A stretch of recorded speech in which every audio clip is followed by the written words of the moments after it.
तर ही दृश्य आपण या ठिकाणी पाहत होतात आणि 227 मुंबई महानगरपालिका ज्याच्याकडे सगळ्यांचं लक्ष लागलेलं आहे। सर्वात जास्त जागा ज्या ठिकाणी उद्या मतदान होत आहे, परवा मतमोजणी होणार आहे आणि ठाकरे बंधूंची युती मुंबईमध्ये जी आहे ती पाहायला मिळते।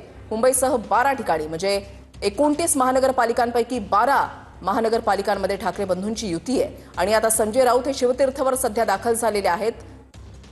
राज ठाकरे यांच्या भेटीसाठी ते या ठिकाणी पोहोचलेले आहेत। काही वेळापूर्वीच संजय राऊत यांची पत्रकार परिषद सुद्धा झालेली आहे।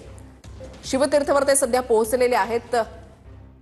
भगवा गार्ड ठाकरेंच्या शिवसेनेकडून नियुक्त करण्यात आलेला आहे। कुठलाही अनुचित प्रकार मतदान केंद्रावर घडू नये यासाठी ठाकरे बंधू जे आहेत ते पूर्णपणे काळजी घेताना पाहायला मिळतात। थेट जाणार आहोत निवृत्ती बाबर आमचे प्रतिनिधी आमच्या सोबत आहेत। निवृत्ती, शिवतीर्थवर काय घडामोडी घडतायत? नक्कीच वृषाली, आपण पाहतोय की काल प्रचाराची रणधुमाळी संपली। काल आदित्य ठाकरेंनी राज ठाकरेंची शिवतीर्थावर येऊन भेट घेतली होती आणि आता खासदार आणि शिवसेनेचे नेते संजय राऊत शिवतीर्थावरती दाखल झालेले आहेत। राज ठाकरेंशी चर्चा करणार आहेत, कारण की ज्या पद्धतीने उद्या मतदान होणार आहे या मतदानाकडे सर्वांचं लक्ष आहे।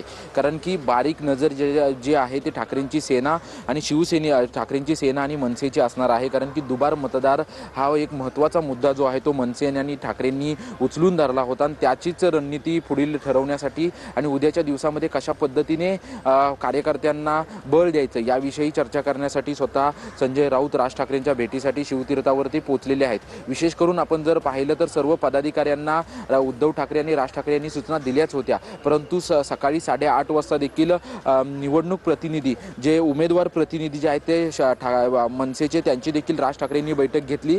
त्यांना नेत्यांनी देखील मार्गदर्शन केलं आणि त्यानंतर ठीक, नक्कीच धन्यवाद निवृत्ती दिलेल्या सविस्तर माहितीसाठी।